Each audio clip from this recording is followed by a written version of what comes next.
Welcoming Lizzie Fricker. Thank you.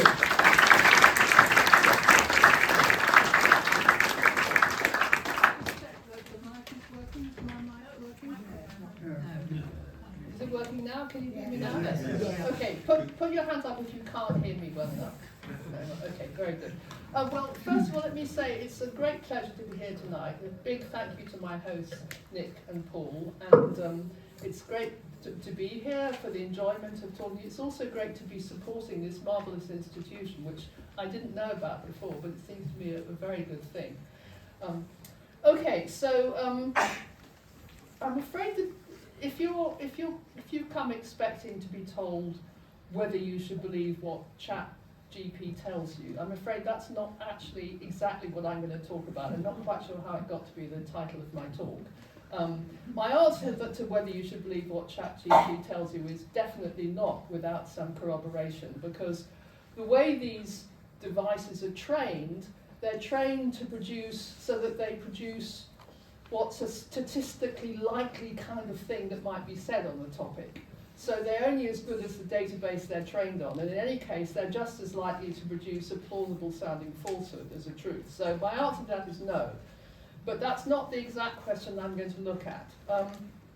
So the topic I do want to talk about tonight may seem to you a more sort of esoteric philosophical question, but I hope to persuade you that it's both an interesting question and also one that's of some practical importance. So I'm going to talk about the question whether human communicative acts of telling, on the one hand, when I tell you I drove up from Oxford today, that's me telling you something.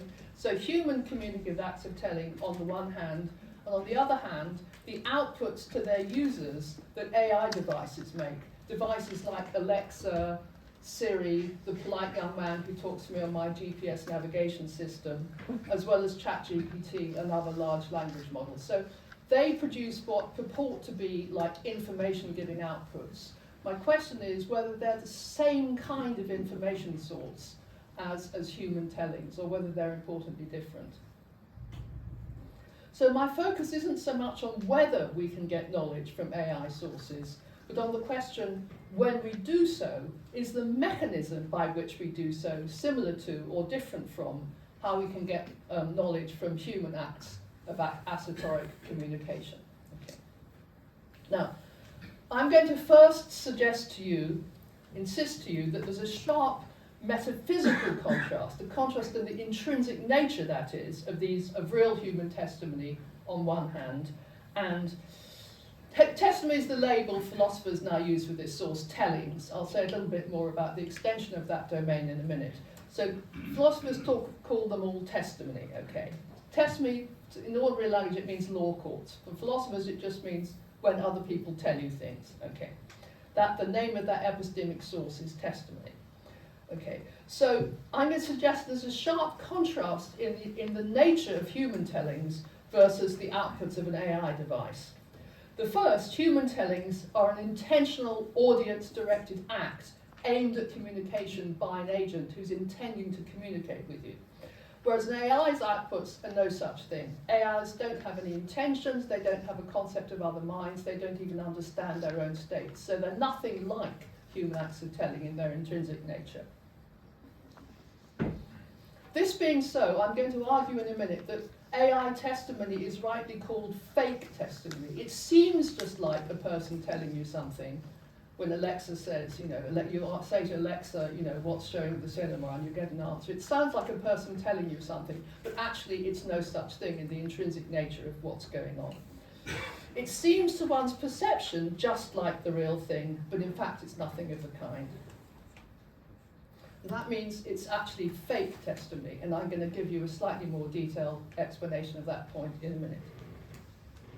Okay, so in terms of their metaphysical nature, human tellings on one hand and AI's outputs on the other are a completely different kind of thing. But the fact that in their intrinsic nature they're different doesn't mean that necessarily they're different as sources of knowledge. Despite the difference in their intrinsic nature, it may be that the mechanism by which we get knowledge from them is essentially just the same.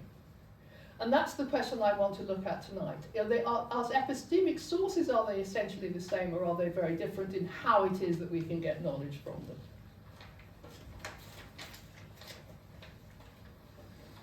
Okay, well, just to give you a preview of the most important take-home point I'd like you to get from tonight, I'm going to argue that there's at least one crucial difference between real human testimony and fake AI testimony. So human speakers, when they tell one something, by their act of telling, they take responsibility for what they present as true, indeed being so. So if I say to you, it's not real, if I say to you, I drove up from Oxford this afternoon, no great big stakes, but if it turns out I didn't drive up from Oxford, I caught the bus and then got a train in from London, you could say that you shouldn't have said that, it's not true. You could complain to me, my utterance was incorrect, and I have to take responsibility for having said something I shouldn't have said. In other more serious cases, so speakers are responsible for what they present as true, being true when they make an assertion, when they tell you something. In sort of minor conversation, it's nothing much is at stake, but in more serious cases, speakers can even be subject to legal and financial, legal and financial sanctions if they say something that's false, knowing they say something that's false. So they assume responsibility for what they tell, and they can be held responsible for its being true. But even the most sophisticated of current AI devices don't have any communicative intentions, and they're not the kind of thing that can assume responsibility for their outputs. So they're not able to assume any responsibility for what they tell being true, and one can't pass blame back to them for any actions based on accepting as true their output. And this is the main take-home point I'd like you to get from this talk, that this is a crucial contrast between human and AI testimony. And it leads to what's been identified as a responsibility gap in relation to the bad consequences that can occur when someone trusts the output of an AI device and what the output turns out not to have been true. And so I will come back to this point and elaborate it with a couple of examples at the end. But before exploring it more fully, I need to set out some preliminaries. Sorry, something I should have said before. The handout, none of you are looking at the handout. That's good. Don't look at the handout. The handout only has the main points, and it's really just there to give you the main points if you want to look back at them afterwards. I think just listen to my talk while I'm talking. There's one point where it might be helpful to look at the handout, and I'll mention that when we get there. Okay, so just a bit about the domain of testimony. So, in modern society, there's a massive division of epistemic labour. Individuals specialise in what field they acquire expertise and knowledge in. The sciences, history, the mechanics of the combustion engine, and so forth. So for most of what each one of us knows, we only know this through trusting what others have told us in acts of human testimony. Linguistic communicative acts of assertion in which one person seeks to share their knowledge with another. Now, the range of our knowledge is enormously extended beyond what one could learn just reading one's own onboard resources by our trust in what others tell us. If you reflect for a moment, almost everything you only know because you've learnt it from what other people have told you, or from books, from school, from other kinds of indirect testimonial sources. Almost everything you know about history, geography, politics, the sciences, etc.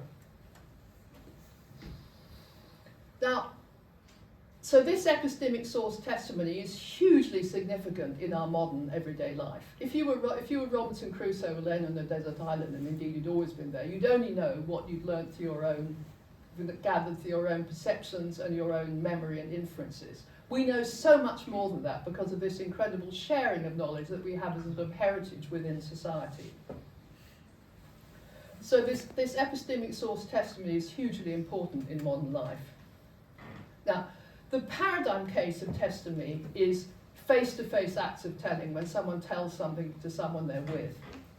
But what I call extended testimony includes a huge range of other sources, so letters and emails, newspapers and magazines, all kinds of purportedly factual books, news broadcasts, and nowadays a whole range of sources of information on social media and the internet. Now, these types of extended testimony, these sources of information, the ones I've mentioned so far, all have as their source a human making an active communication to an intended audience. But now, with the advent of silicon chip technology, there's arisen a range of AI devices that produce purportedly information-supplying outputs, and these outputs are formatted in natural language. So simpler examples of this are automated announcements at airports, the GPS navigation system on one's phone. More sophisticated ones include so-called personal assistants such as Alexa and Siri, and most recently, large language models such as ChatGPT. Now, these devices provide their users with outputs that seem just like a communicative act of human testimony made by an agent intending to share their knowledge with their intended audience. So you say to Siri something like, what's the weather like today? And you get an answer, it's sort of the temperature is such and such, and it's raining, whatever. And it sounds like a human voice telling you something.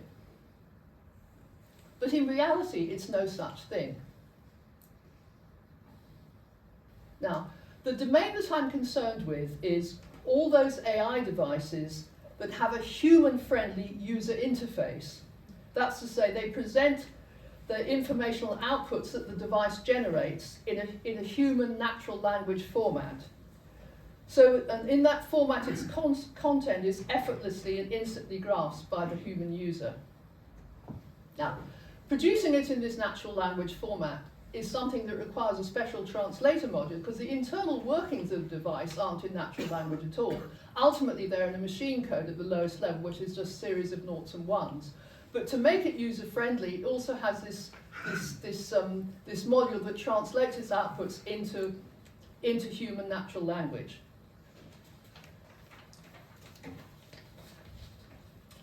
Precisely so that it's convenient to use by humans for getting information. Okay, so there's a whole range of these natural language generating AI devices. I mentioned GPS phone system, GPS phone navigation systems, Alexa, Siri, ChatGPT, etc. So I'm sure that you're all, I don't use things like Alexa and Siri, but I'm sure all of you are familiar with the idea of these things and use at least some of them. I definitely rely on the polite young man on my phone. Okay, now the simpler of these devices merely relay information that's been directly put into them by a human source when they were built. But many of them generate new information themselves using internal inferential processes that operate on various databases to which they have access. That's true of a GPS navigation system. It can compute. It has access to your location and the sort of global system, which means it computes instructions where to get from where you are to some new place so that it generates itself. So, as regards how we think of these items as testifiers, it's not an option to take the following line. You can't just say, well, it's just a sort of a mouthpiece for a human testifier who's the human who put the information into it. You can't say that because they are generating information themselves. So it's not like the situation of, say, a newscaster who just serves to relay what an editorial team has put together as the news bulletin. So that's not an open theoretical route for treating with what kind of thing this is. Because, to repeat myself, many of these AI systems are generators of new information or misinformation in their own right. Just to give you another real-life example of an honest-to-goodness working AI system, and this is I can't remember the name of it. This is a diagnostic system that actually exists. So it's a system that was trained on a huge number of photographs of skin lesions, trained by thousands and thousands of examples of each one. It's told whether this was cancerous or not. And after this training, it can now, when you give it a new photograph of a skin lesion, it can, with a very high degree of accuracy, tell whether that is cancerous or not. So that's a very useful working, as it was, specific AI diagnostic system. So that's generating new information. Okay, so I've given you a bit of a sense of the domain we're thinking about, extended human testimony and then these sources of AI testimony. Now, as I've said, I'm concerned with AI devices that produce their output in a natural language format, either spoken or written. And this format's interesting and special because the point is that in this format, the informational content will be effortlessly grasped by its human users. If you had a device that gives you a string of noughts and ones, you're not going to effortlessly take up the information that's encoded in the zeros and ones. But if you have the device that tells you, flight so-and-so will depart in 20 minutes from gate 48, you know immediately what it's told you. So, when one hears such an announcement of the gate for one's flight, or when the polite young man, as I call him, on my GPS phone navigation system informs me, speed camera ahead, watch your speed, one effortlessly apprehends the message the device conveys because its informational content is encoded in a suitable natural language sentence. Just sort of spelling that out a bit more. When my phone GPS system emits its output, it sounds to me just as if a polite young man is telling me that there's a speed camera ahead and I should watch my speed. This fact has two aspects.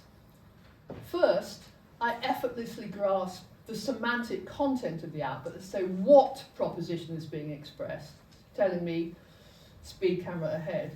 Secondly, and this is a distinct point, it's important, it's two aspects of the speech act. I hear the utterance as an assertion. It's not saying, I wonder if there's a speed camera ahead. It's telling me there is a speed camera ahead. It's asserting to me that there's a speed camera ahead. So it sounds to me just like a person telling me something in an act of assertion. But as I already suggested, in reality, the output of the GPS system on my phone is no such thing. There's no person there telling me things. It's just an unthinking machine that's computing outputs in accordance with certain algorithms. Now, obviously, there's a huge literature in philosophy of AI and cognitive science these days about what kind of mental states, etc., we should attribute to these devices, and there's sort of raging debate about it.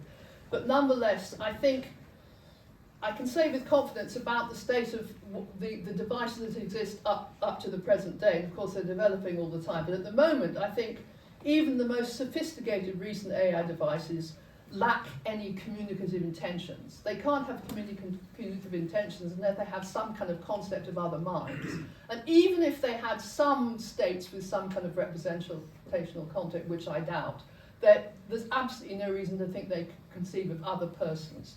So they certainly can't be intending to communicate things to other persons. So they're just not a kind of thing that can make assertions or intend to inform somebody of something.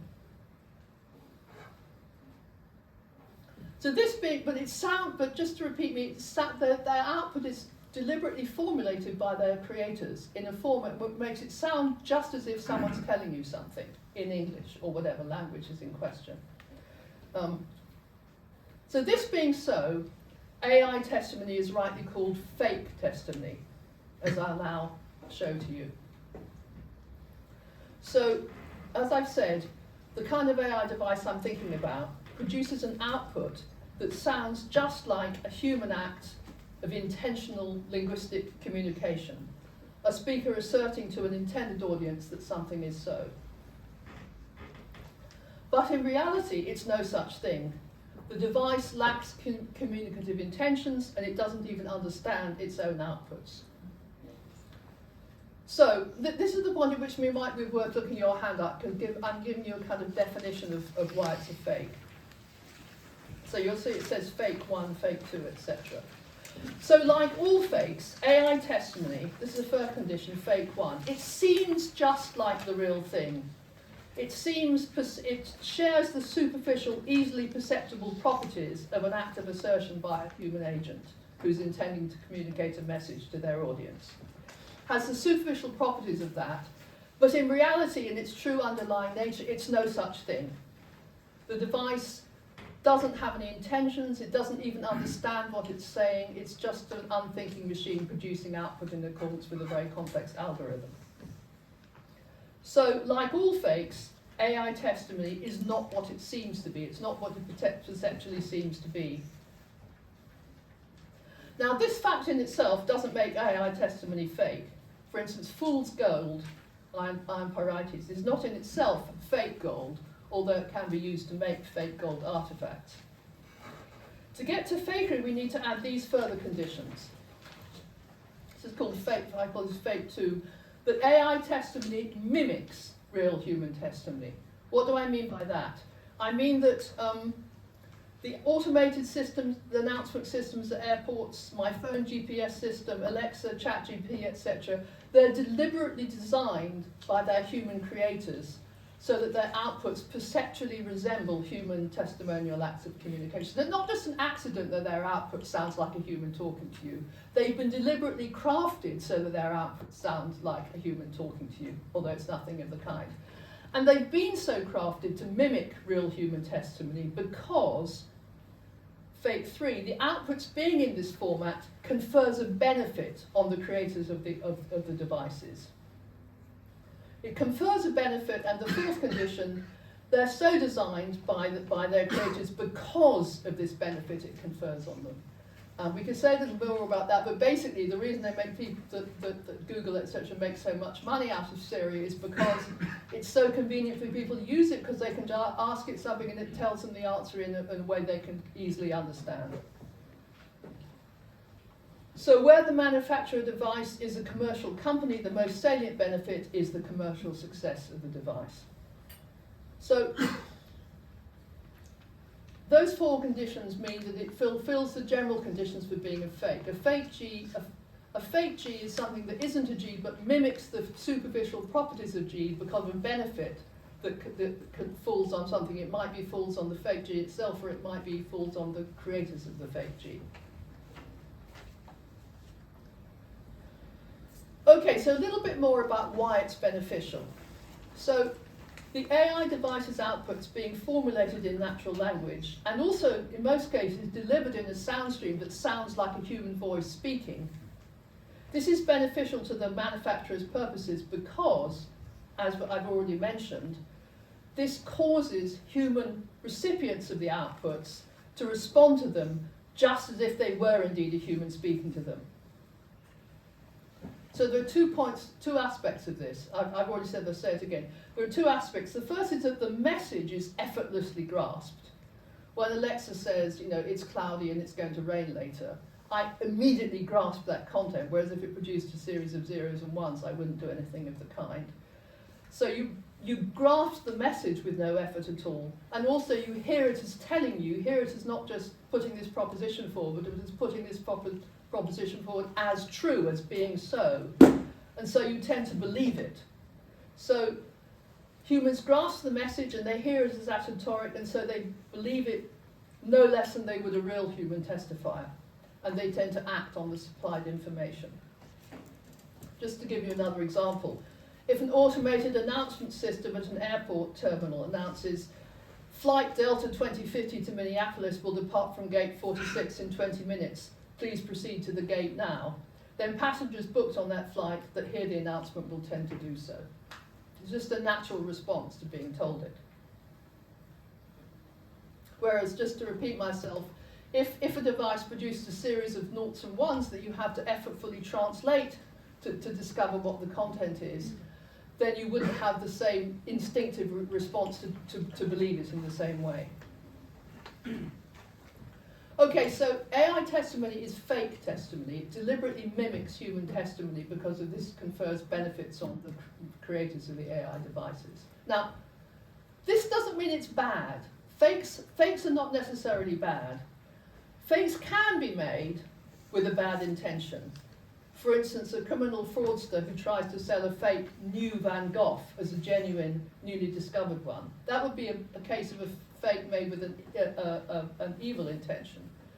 But the intention doesn't have to be bad, and a fake G can serve a function it's deployed in as well as, or better than, a true G. For instance, fake fur used in clothing has roughly the same benefits as real fur. It's no less warm and it gives a similar fashion appearance, but it's much cheaper to produce and it doesn't involve cruelty to animals. Nonetheless, it's still fake. Part of its appeal and its marketed description is that it seems just like the real thing. Fake fur has been designed to mimic real fur, and it's under the description faux fur that customers find clothing incorporating it desirable. So it's very important to realize that in saying that the AI testimony is fake, I'm not disparaging it or saying it's bad, it's just a descriptive fact about it.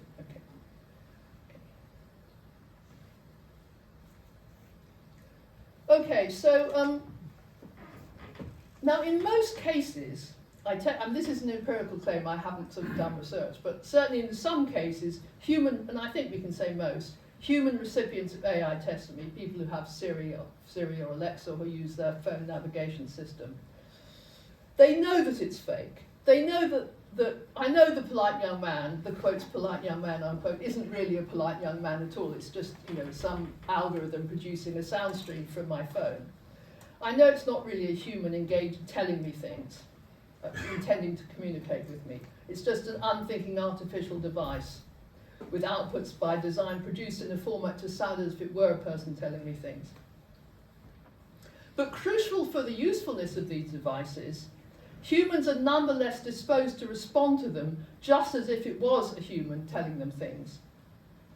That is to say, humans still tend effortlessly and immediately to form belief in and act on the information imparted. Now, this immediately raises the question, well, why? If they know it's fake, why do they nonetheless believe it? No one wants to spend 40 million on an alleged Van Gogh painting once it's exposed as a fake. So is fake testimony still worthy of belief? And if so, why?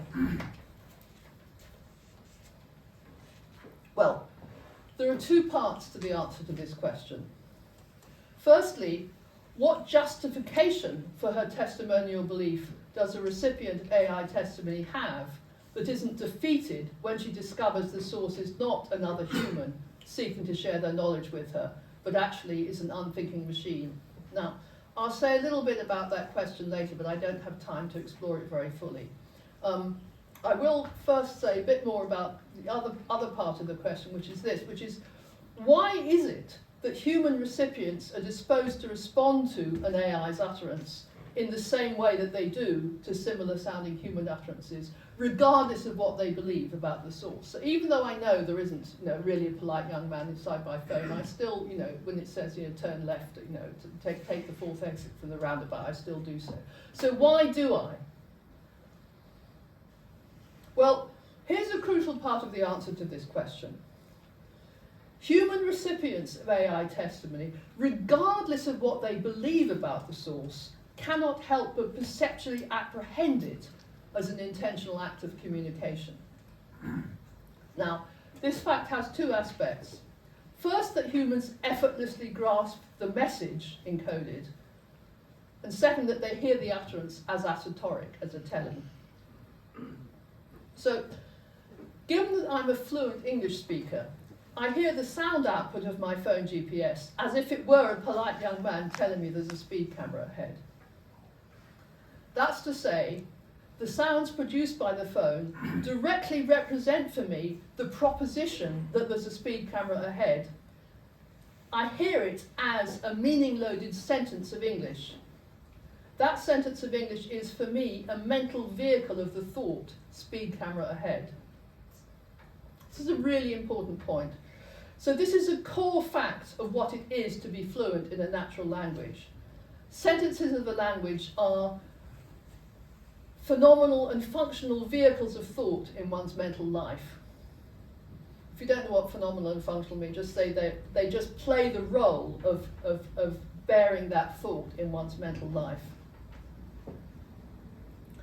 Moreover, crucially, this process of language comprehension, understanding the sentences that you humans say to me when you're talking to me, but also my phone GPS produces to me, this process of understanding these sentences It's a dedicated subpersonal cognitive module that operates involuntarily. What do I mean by a dedicated subpersonal cognitive module? Well, the important thing I mean is that I can't turn it off at will. So a moment's reflection on your own experience will confirm this. Think how annoying it is when you're working in a busy cafe, trying to concentrate on what you're reading, but you can't help hearing with understanding the rather loud-voiced conversation of the people at the next table. Now, you may to some extent manage to focus your attention on your book, not on the conversation. But the mental process of decoding its meaning is completely automatic and involuntary. You can't help hearing what they're saying, not just hearing the noise, but hearing what they're saying.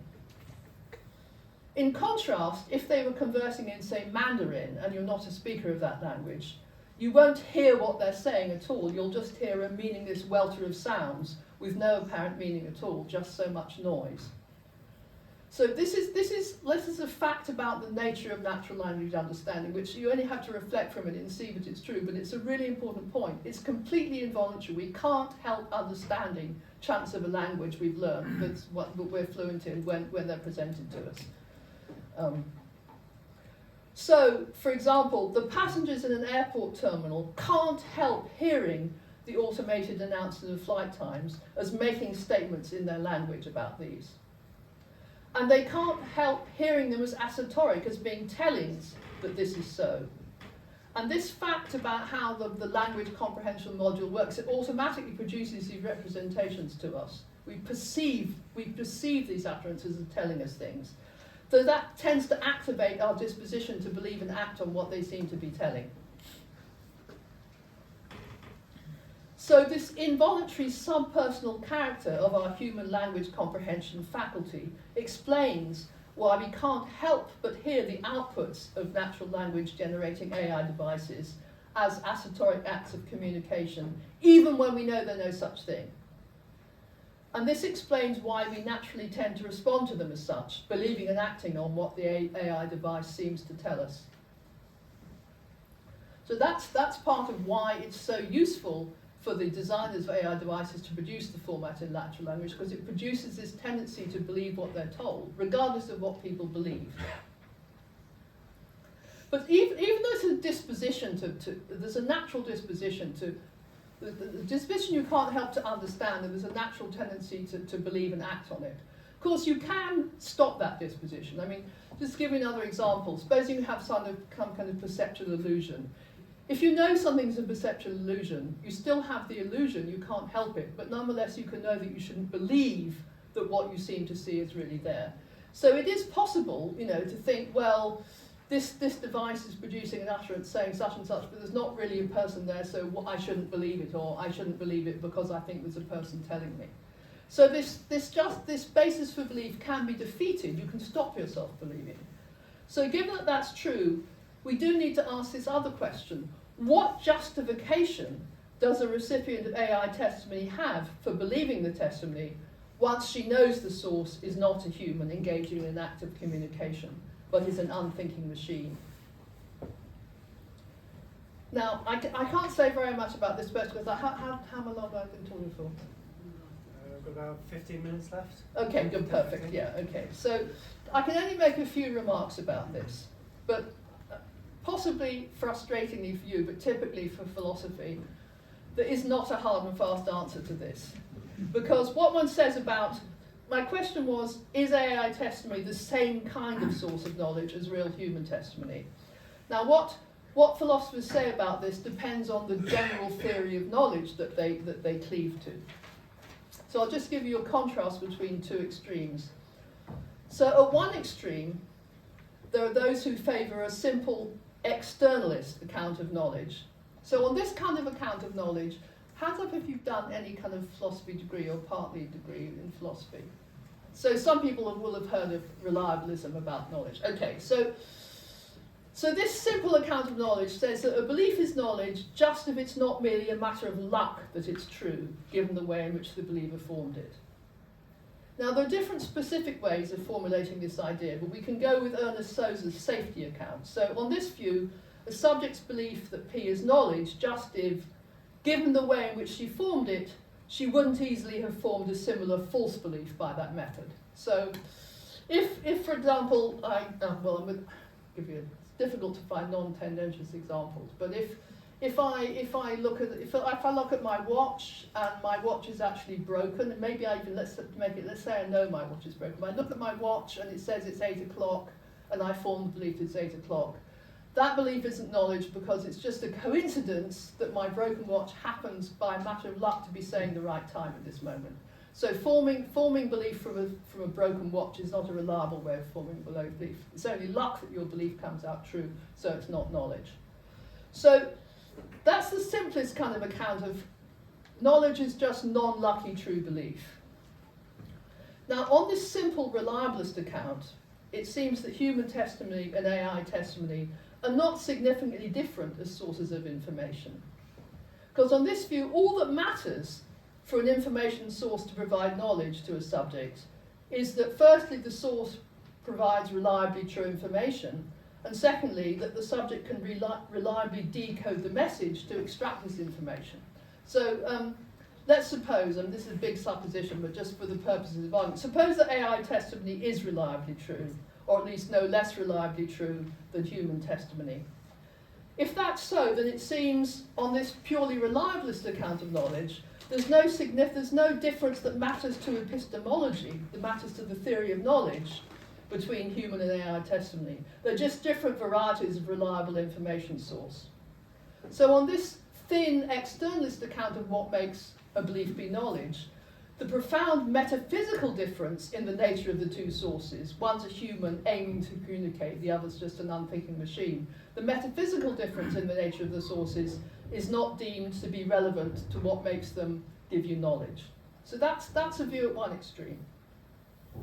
At the other extreme, when we talk specifically about testimony, there's a school of so-called assurance theorists of testimony. Now, assurance theorists put the nature of the human speech act of assertion at the heart of the epistemology. So this, I think, is true, that when someone asserts that P to an audience, she offers her assurance to the audience that P is so, and she assumes responsibility for this. So assurance theorists take this assumption of responsibility by the speaker for the truth of what she asserts to be essential to the reason the audience has for believing. So if I tell you I drove up from Oxford this afternoon, an essential part of why you have reason to believe what I told you is that in telling you this, I'm assuming the responsibility for the content I present being true. Then that's essential to why you should believe me. I'm assuming a responsibility for it. And indeed, you can come back and complain to me if what I said wasn't true. But as we've observed, AI devices are not a kind of thing that has communicative intentions. And they're certainly not a kind of thing that can assume responsibility for anything. They can't assume responsibility for their outputs being true. So on this assurance theorist account of what makes testimonial knowledge be knowledge, human testimony and fake AI testimony are not at all the same kind of source. And the kind of justification that a recipient has for her belief from testimony will be defeated. So I tell you something, you think that I'm intending to tell you and I'm taking responsibility, that's why you have reason to believe me.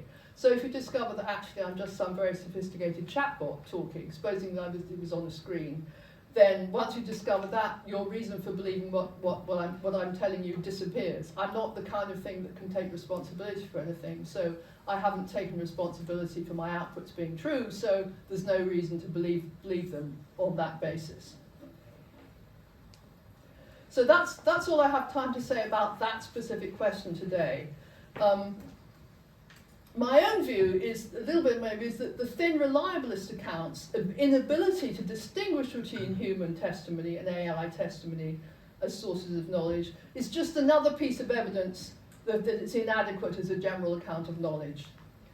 For one thing, it neglects the fact that for human persons who can reflect on the status of their own beliefs, some kind of justification for a belief, some kind of understanding of how they've had access to that fact is essential for that belief to be stable and to count as knowledge. Okay, I'm going to finish by returning to the key difference between human and AI testimony that I explained at the start, and elaborate on it a bit further. So in telling her audience that P, a speaker assumes responsibility for P being so. So when I tell you I drove up from Oxford this afternoon, I assume to you responsibility that P being so. And if it turns out I didn't, you can come, what are you talking about? You said you drove up from Oxford, you didn't drive at all. What were you doing? Okay, so I've assumed responsibility for that being so. This is the nature of the speech act of telling. It's governed by a social norm that says roughly you shouldn't tell something unless you know it's the case. And this being so, a competent adult speaker who's given her word on a topic can be held responsible for the truth of what she guaranteed by her utterance. And we noted in some situations she can be held legally liable for having given this assurance. Now, in contrast, an AI device, which is a mere machine, is not a kind of thing that can assume responsibility for the accuracy of its outputs. So it can't be held accountable for the accuracy of its outputs. Now, going back to human testimony, with human testimony, there's a phenomenon of buck passing, as some philosophers have called it, that holds of the acceptance of testimony. So when I believe something because you've told me, then, and if it turns out not to be true, or somebody asks me, why is that true, I can refer back to you and hold you responsible for the truth of what you told me. In some situations, one can defer all responsibility back to the original speaker who told one. For instance, imagine the example of an adventure holidays company where an accident has occurred due to supporting ropes breaking and a client consequently falls and is injured. Now, the chief organizer of the expedition may legitimately and successfully apportion blame for the accident to an employee, where the employee's job was to check the equipment. And she told the chief that she'd checked the equipment, she'd checked the ropes, and they were all sound. So in that case, the chief would say, I'm sorry this happened, but it's not my responsibility. The blame is my employee, whose job it was to check the ropes, and they told me they checked the ropes. She can pass the buck of responsibility back to this employee who told her this and took responsibility for it being so. In contrast, remember our AI diagnostic device that could very reliably tell whether a skin lesion is cancerous from a photograph. So consider a doctor who trusts the results outputted by such a device that's been trained to detect skin cancer. But in a particular case, the device turns out to have been a false negative result. Now, the doctor, I suggest, can't pass blame for the incorrect diagnosis back onto the device. I mean, it can't say, well, it's not my fault, the device told me, so go and complain to the device. Now, it's true the doctor might have to justify why they thought it was right to trust the device. Well, the device has been proved to have a very high record of accuracy, but they can't blame the device, as it were. They've got to, however reliable the device has proven to be in the past, the responsibility for trusting its outputs always rests with the human user, the doctor. The device isn't a kind of thing that can assume responsibility for its outputs, so this can't be passed back to it. The buck stops with the human end user of the device. And this fact in the normative domain of professional and moral responsibility marks out human testimony as a crucially distinctive source of knowledge. The fact that only human sources of information are liable to be held responsible for the truth of what they tell marks human testimony out as a distinctive source of justified belief and knowledge. And AI's outputs are, in this crucial sense, a very different type of source of information. Responsibility for relying on them as accurate rests always with the human end user. It's never shared with or passed back to the device. So that's just one way in which human testimony is an importantly different resource from any kind of AI testimony. Okay, that's all there's time for tonight. Thank you very much.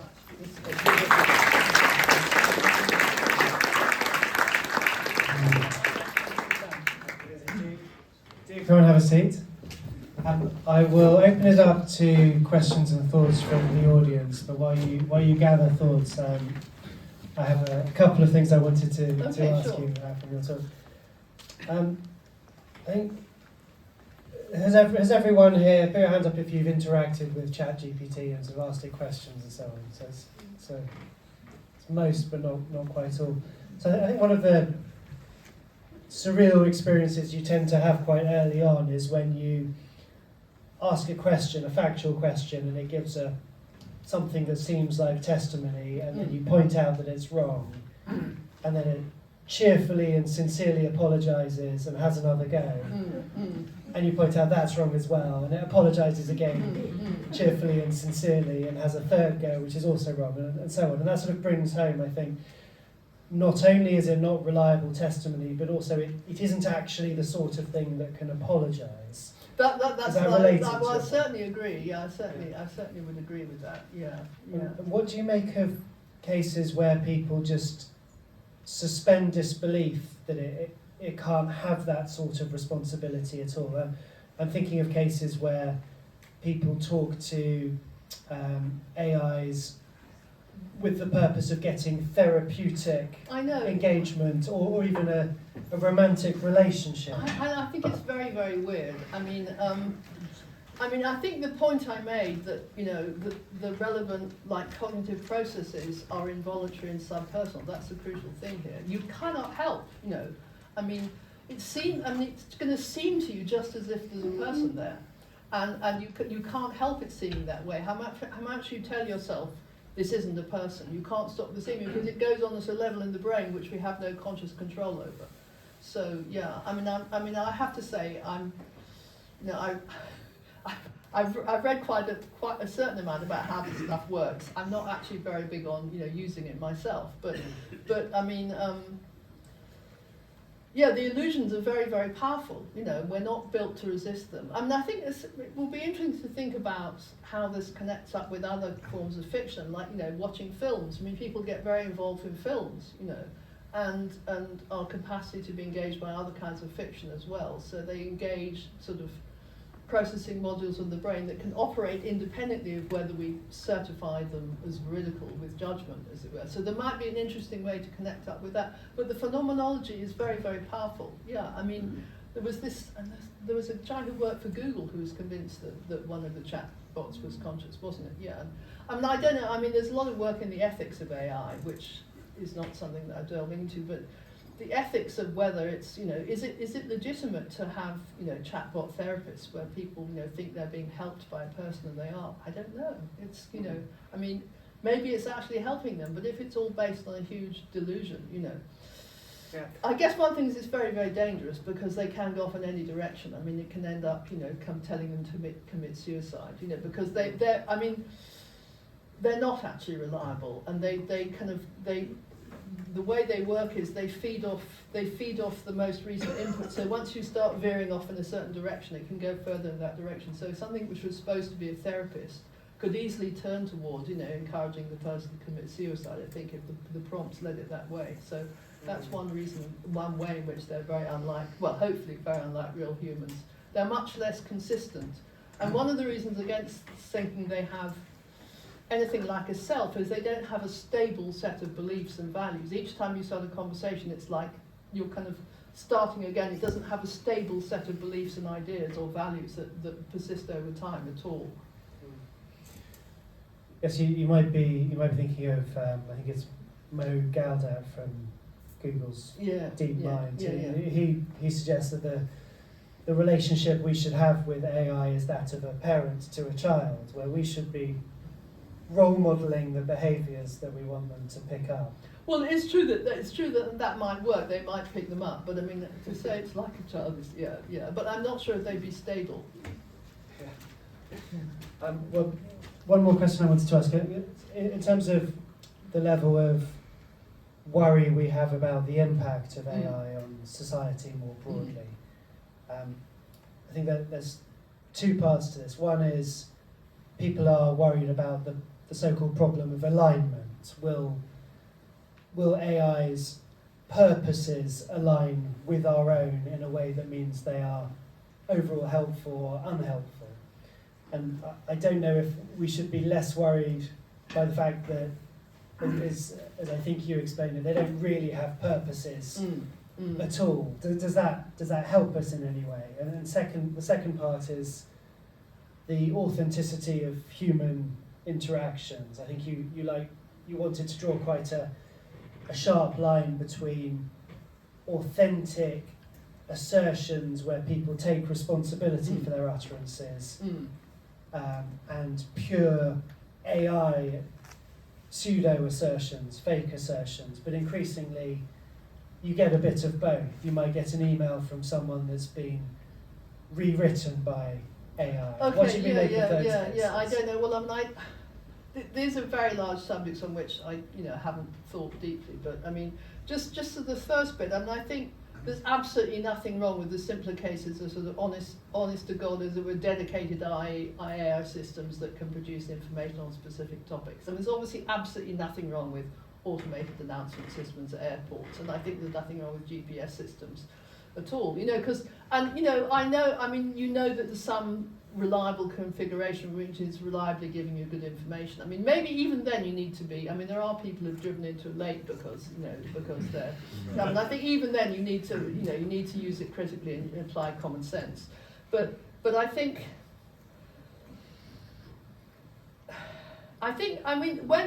when you're just getting like factual information from, people apparently now use ChatGPT to plan their holidays, and they've ended up with kind of fictitious hotels that don't exist. But nonetheless, that seems to me a kind of thing that's perfectly harmless to use a chatbot for. As long as you do the right kind of corroboration. But when you start using chatbots for things which have much more emotional content and are guiding your life, then I think it's much more dangerous and much more tricky. And I haven't thought about it properly, but I would make a contrast between sort of purely kind of factual, useful information, like what's the weather, what are the opening hours of a place, etc., is very different from emotional guidance and sort of, kind of life coaching and that kind of thing. But I also would like to think about the motives of not just the AI devices, but the enormous multinational companies that make enormous amounts of money out of them. And I think we should be being a bit more. I think we should be being quite not necessarily suspicious, but very aware of what their motives are and what Apple wants me to use all its devices. Google wants me to use. Of course, they want me to store all my passwords, and of course they want me to use Apple. But is it really just because it's in their interest? It doesn't follow it's in my interest. So I think we should also have a bit of a anti-capitalist worry about what the interests of these enormous profit-making organisations are, which is distinct from the worry about the capacities of the chatbots themselves, which can get out of control, as it were, in the sense that they can go beyond what the creators originally intended. But it's a huge field. It's a huge field with an enormous number of questions, and I've thought about this specific question, which I think I have something valid to say. I wouldn't particularly trust my opinions about these larger issues. They're just speculative thoughts. Thank you. Thank you, Fiona. We have a microphone, and we have we can make you out. I think, Fiona, if you go take these three. Put hands up. Stand up. Well, thank you very much for that. I'd like to say I think a lot of humans intend to deceive. I'm not just talking about politicians and salespeople and scammers, but research shows that the average person tells 5 lies a day, many of them white lies, whereas ChatGPT doesn't intend to deceive.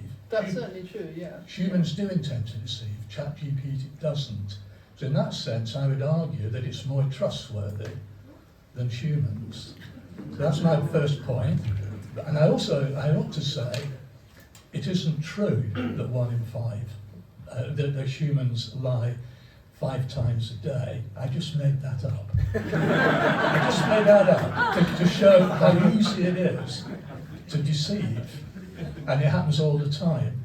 So humans are intentionally deceptive all the time. Not all the time, but much of the time. Whereas ChatGPT isn't. And in that sense, it's more trustworthy.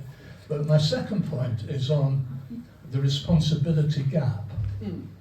I would argue that's going to disappear. My analogy, my example, is limited liability companies. Now, they're a human construct. we created them, but they do have a responsibility. Google's got a responsibility. The BBC has. It's not a limited liability. But these big organisations, they're not humans, but they do have responsibility and can be sued and so on. And they're not dependent on the people in them. The people, all the people in them could change, but the company's still there and it's still responsible. And I think the same will occur with very powerful AIs. That we humans, like we did with limited liability companies, will assign responsibility to them and they will become responsible. So those are my 2 points. Well, I didn't, my topic was not whether human testimony is trustworthy. I've actually written a lot about that, and I think actually it's certainly true that people lie when they have a motive to, and when I've actually written about human testimony, I've emphasised that fact, and I think it's actually fairly meaningless to make general sort of statistical statements about how reliable human testimony is, because it depends on the topic and the subject and whether someone has a motive. My contrast was absolutely not about how trustworthy or otherwise human versus AI testimony was. It was about what the basis is for trusting them. So, I mean, I don't have to disagree with anything you said about that point. It's just not what I was talking about. But the question of responsibility, I think a machine is just not a kind of thing that can take responsibility for its outputs. It doesn't even know it's outputting them. It doesn't know what it's doing. So how can it take... I mean, I agree we might well develop a legal framework where the company that makes these devices is responsible for them.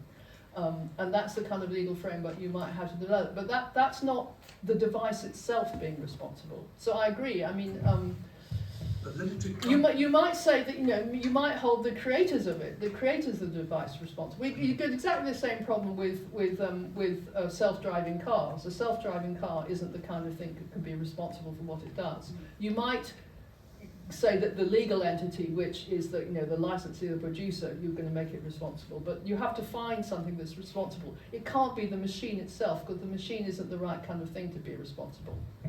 Sorry, I want to take a few more questions, but let's carry on the discussion. Kenneth, a professor of AI, so you might have some reliable testimony on this. Well, so first, thanks for that very fascinating talk. But I could ask 2 questions, and these are about responsibility and intention. Mm-hmm. So on responsibility, when you say I'm responsible for what I say, I think what you mean is if I were to lie and get found out, something bad would happen to me. Well, I mean a bit more than that, but anyway, we'll come back to that. Okay, let's take that definition for now. Whereas an AI is designed to produce a facsimile of something a human would say, it cannot take responsibility. And I think that's true of AI systems as they were 14 months ago. But September of last year was quite a revolution with the release of OpenAI 01, which is trained not just by supervised learning, but by reinforcement learning. What that means is that it has an analog very similar to the human dopamine system, which is how we get rewards and punishments. So, and it's trained after learning to produce a facsimile. It's then trained with reinforcement learning, where it's given a set of questions with known answers, and if it gets it right, it's rewarded. If it gets it wrong, it's punished. And as much as you can say it about a machine, it doesn't like that punishment, because its punishment system is designed exactly the same way ours are. So it's trained not to lie, because it's basically spanked electronically if it lies. And doesn't that mean it's taking responsibility for what it says in the same way we are? Well, that's really, really fascinating, and I didn't know about this, but I mean, I think it's a delicate question, but I mean, I'm not sure that, I mean, if you had, say, say take a dog, you could have a dog that learns not to behave in certain ways because it gets punished in ways it doesn't like.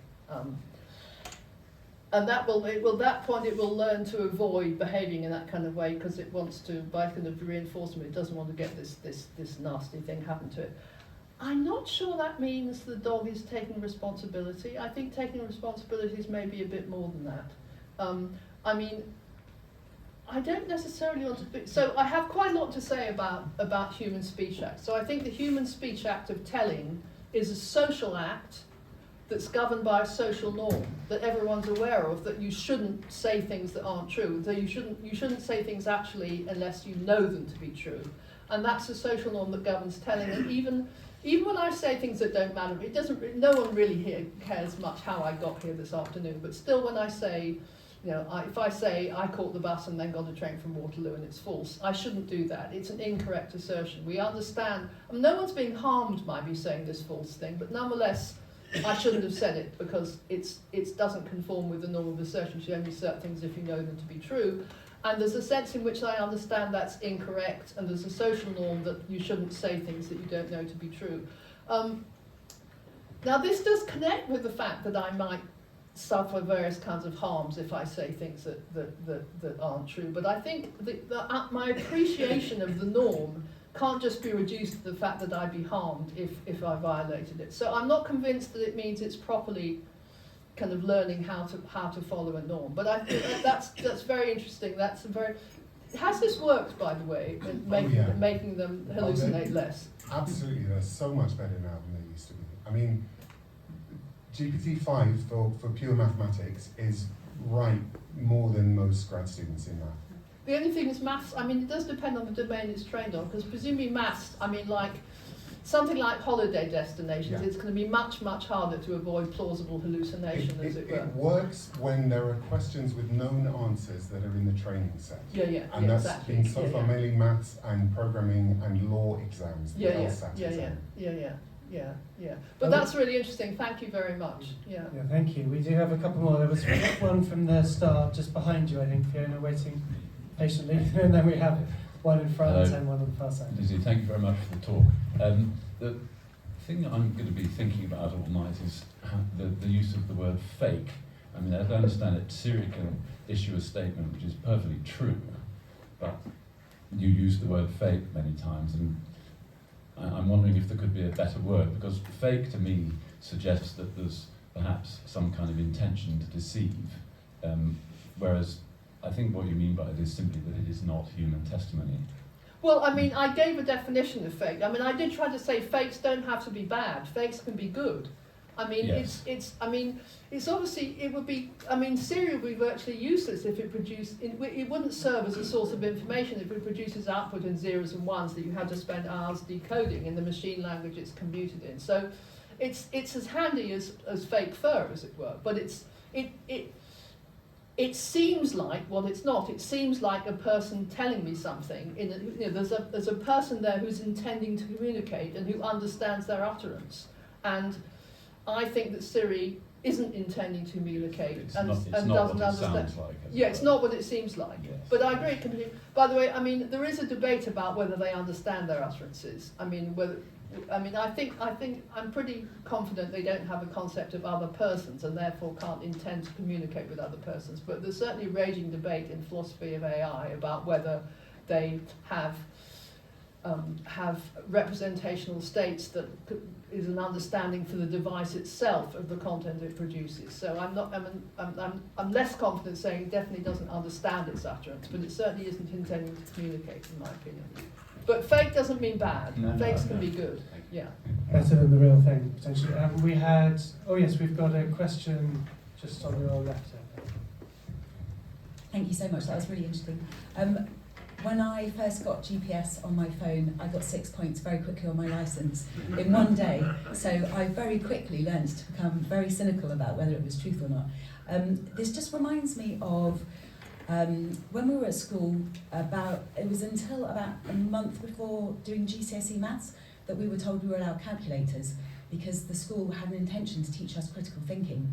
So where does it's the responsibility of our education system to educate us better in critical thinking, not to just take even the weather as fact, because how many times have we been told it's going to be sunny and it's rained and we haven't prepared? So what we might think of as fact isn't necessarily truth. So I'd just be interested to know whether, rather than putting all the discussion on, well, can we believe it? Well, actually, what's truth anyway? What's fact anyway? And where does the responsibility lie on actually teaching us all critical thinking? Well, hang on. What's truth anyway is a huge metaphysical question I definitely don't want to get into. But I mean, how do we learn to be critical in accepting sources of information? I mean, I totally agree that I mean, my general view on human testimony is that you should be critical in your reception of it. You know, people have motives to deceive, and even when they don't have motives to deceive, they're just really often wrong about things. I mean, there's lots of work in cognitive and social psychology. Huge documentation of all the kinds of cognitive fallacies to which humans are prone. You know, I mean, if you read, for example, Daniel Kahneman's book "Thinking Fast and Slow," it's this incredibly instructive sort of litany of all the kinds of inferential fallacies that people are like constitutively prone to fall into. So I absolutely agree that we should be more critical in our thinking, and I think people can get better at thinking by being taught to be better at it. You can learn about the mistakes that you're prone to, and try and fall into them less. So I'm totally with you there. Yeah, and so I mean, we do have this natural disposition to sort of tend to believe what we're told, and I think we should try and rein it in when we can. So your example of so using a GPS system on your phone, you can do what it tells you. If it tells you something that obviously doesn't seem to make sense, like drive straight on when there's a lake ahead, obviously you have to correct it. So I very much agree with the sort of spirit of what you said there. We had someone waiting, I think, in on the left for a while. Yes. And then we have one on the other side. Good evening, and thank you very much for a very interesting talk tonight. A couple of observations, if I may. First of all, AI today, you've got to understand how it works. So, for example, there's a free version, there's a paid-for version. There's also, you've got to treat it like a tool, a chisel. And the outcome is only as good as the operator, and that's one of the challenges that we all have at the moment. We all think we ask it a question and it's going to give you the perfect answer, but it can't interpret exactly what your question is, because your question is just a small formulation of a whole bunch of things that sits behind it in your psyche. I'll give you an example. It's a bit like going to the library and asking the librarian what's the weather.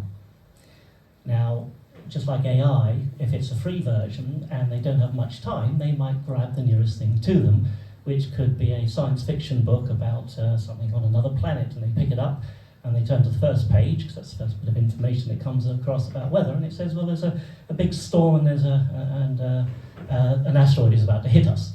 Now, is that fake? No, it was the depth of the question being asked in the first place. So if you're going to ask it about the weather, you should say, can you please not look at the science fiction or history, but perhaps look at, go online or look at the common newspaper. So the point I'm trying to make is that we've got to consider AI as a tool, and the responses that you now get are a function of how good the question is. I'll give you another example. Anybody who's got a young boy in their lives, if you ask them the question, how are you? The answer is, fine. Now, that's actually quite a true response, but that's not necessarily the response that we want. We want, I've actually had a great day, or whatever it is. You want them to elaborate. So the question is, it's almost like treating them like a very highly intelligent young boy. You've got to say, well, how are you? But I don't want a single word response. I'd like you to give me at least 5 bullet points, 3 good things that happened to you today, 2 bad things that happened, etc., etc. So the point I'm trying to make is that AI has got to the point now where it is a very sophisticated tool, and we've got to learn how to use it. Well, the responsibility of the prompters, of course, yes. Well, I'm sure that's right. I mean, I don't really have. I mean, that just seems to be a helpful complementary remark to what I was saying. But the only thing is, I'm not sure how you learn how to use it. What kind of skills are? You ask it. You ask it. Ask it. Well, that might or might not be a good strategy. Yeah. Let's take another question. So, Lizzie, you just said the very answer about humans that applies to AI. We need to learn to do better. The same thing applies to training AI. I would point about education. As far as I'm concerned, we are very, very sophisticated machines, and we've got billions and billions of inputs which teach us everything. We've got first-hand knowledge, we've got second-hand knowledge. Accountability on second-hand knowledge isn't the same as first-hand knowledge. The same thing applies to me, to these very infantile AI machines, which over time will become more and more sophisticated. Intent, you can program intent. Do not do any harm. Simple algorithms, you can have a jury of AI machines and have a supervisor which says, I'll take a majority vote. You can get more and more sophisticated and more closer to trusting an AI machine as much as a new employee in the room who says, I think that's the best sales pitch I've ever heard. Well, I mean, I'm not going to make predictions about the future of, the future of general artificial intelligence, but there is a real question about whether, the way that ChatGPT, they just train them on larger and larger databases, and still the principle is, you produce a statistically likely next string of words. And there is a major question about whether doing more of that is going to ever get you to general intelligence or not. And I don't think it's obvious that that's true. Maybe there are different ways of building genuinely human-like artificial intelligence, but it seems to me speculation to think that we can do it by just getting bigger and bigger databases and the same kind of stochastic parrot-type training. The same thing happened with language recognition modules. They started off by being programmatic, then they introduced a whole load of databases to actually sort of blend programmatic with known examples, and so it just becomes more sophisticated over time. Well, I'm sure it does become more sophisticated, but that doesn't mean it becomes human-like. That's the further question.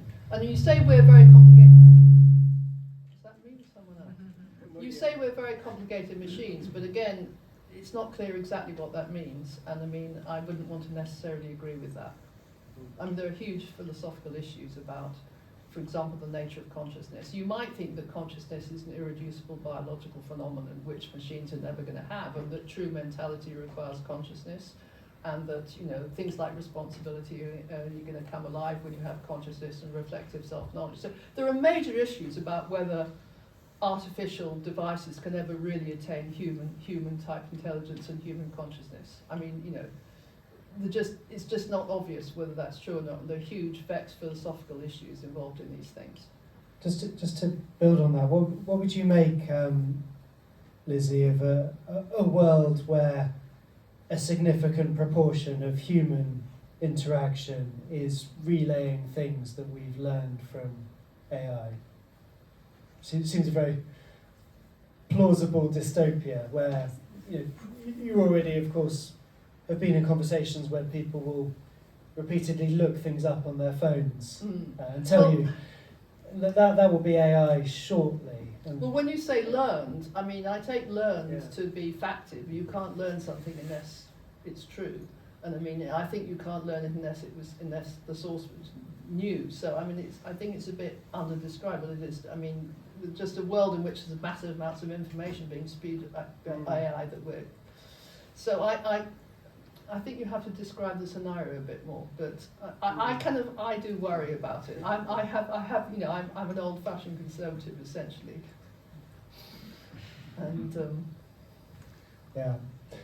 and we have a question at the front and then one just there.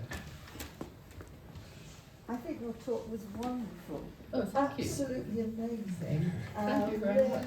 Really good, and no ums and ahs or anything. So I really, she's done it before. That's the one. Really good, and I really enjoyed it. Now this is something very silly. You talked about the ChatGPT where people think they're talking to somebody who's going to help them with their depression or whatever it is. Now I can't believe that these people do this when they must know they're not talking to a person. They must know that the ChatGPT is just following a kind of rota of whatever they've learned in answer to a question of how they are and why they're in this bad situation. So what is your view about this?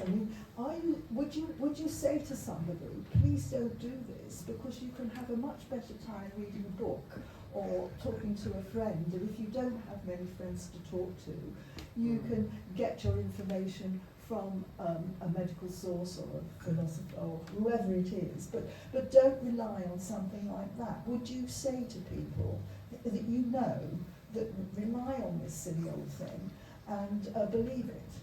Well, I mean, I'm not a therapist, you know, and I'm not even a psychologist or a psychiatrist, so I don't think I'm in any way authoritative to give people advice. And I'd be kind of reluctant to presume to give advice to someone who was. But I said I think it's ethically very tricky to know what to say about these things, because I mean, supposing someone's genuinely being helped by a sort of, you know, an AI chatbot therapist. I mean, their average mental state is improving. You know, their ability to cope with everyday life is improving. And on one view, that's fine. I mean, I think one reason why it's not fine is it seems to me it's very risky, because I think they are quite unreliable. It could go off the rails. It could start going in a different direction quite easily.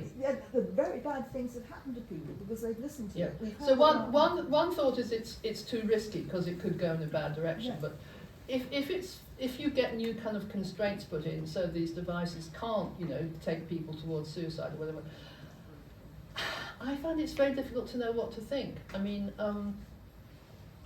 mean, my own prejudice is that I value authenticity a great deal, and I'd much rather read a book. But I'm just one person with my preferences. I'm not sure and I'm not a therapist. I think people who work professionally in this kind of field are much better equipped to develop good answers to these questions than I am.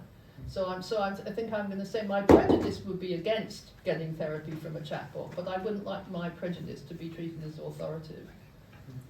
I think they're very difficult we've got questions. time for, I think, 2 more questions. We've got one here. Do we have one more? We'll allow Kenneth back in with his electronic spanking in a second. Yes. Hi, I was really pleased by your talk, Dr. Fricker, because an awful lot of the columns and oversights that you see in papers make a couple of basic mistakes. Sorry, can you hold the microphone steady? They make a couple of basic mistakes. One is there's actually big business in AI, and actually there's a lot of propaganda in AI, and those are integral to the way they push it forward and to their statement of intent. And so you see that in columnists, and you see it in articles, and actually what that doesn't do is critically engage. I echo what my my fellow attendee said. We, as part of our education, were not just told to engage, but to use our critical faculties to engage. And a lot of people seem to almost abnegate that when they actually start to think or react to AI. And I also think there's not just responsibility, but there's accountability. And a lot of people are trying to abdicate accountability in terms of what they're promoting. You only have to look at LinkedIn. I remember there was a fascinating diktat in LinkedIn where a man stood up and said, or rather wrote, that he was not going to just endorse AI. And the amount of brickbats he got because he did that was extraordinary. You just think the man is entitled to his opinion, and he's actually using his critique to actually put forward that opinion. Thank you. Can we get a response on that? Good question. Well, actually, I think I'd really like to distinguish, these things, sort of the idea of sort of AI trying to get general intelligence and get nearer is very different from these honest to God working AI systems like the diagnostic system with skin cancer. I think that all kinds of AI systems can be unbelievably useful in things like medical diagnosis, and no doubt there are lots of uses in the law, for things like. I think that's a very, very different matter from these things that are supposed to function more and more like humans in interaction. So I think I would sharply distinguish between lots of commercial uses of AI, which are for perfectly sensible, specific tasks. They can be hugely beneficial in medical diagnosis, and I'm sure there are uses in law as well. But I think that's very different from this role where they're supposed to be becoming kind of substitute companions, or serve as general sources of information and conversation in a similar way to. I think that's much more suspect.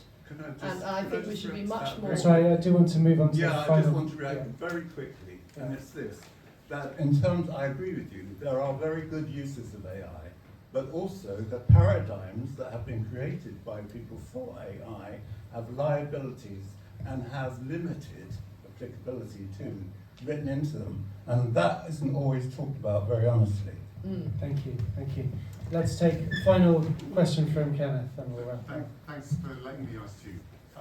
So this one's about intention. I don't really know what you meant by that word. So, but if I understood Dennett correctly, that definition is if I say that a machine has an intention, that's saying more about me than it is about the machine. Okay, I don't believe Dennett. Well, so and nobody does anymore. The intentional stance is a stance you can take to something you treat it as if it had real mental states. But really having mental states requires something about the internal cognitive architecture. I mean, but satisfying a behaviouristic test isn't enough. So that's my view, and it's a standard view in philosophy of mind and philosophy of AI now. Can you define what you mean by intention? Well, it's an ordinary language word. If I raise my arm intentionally at something so as if I kind of like jerk involuntarily, it's a spasm. That's not something I intended to do. It's not a recherche philosophical term. It's an ordinary language term. So ordinary action is done intentionally with intention. Things that are involuntary movements aren't done with. So when I'm talking to you, it's intentional activity.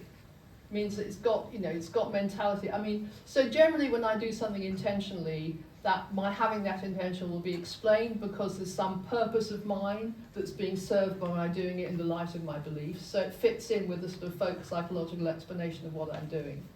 And I don't think there is similar folk psychological explanations of ChatGPT's utterances. I think this might be one for further discussion.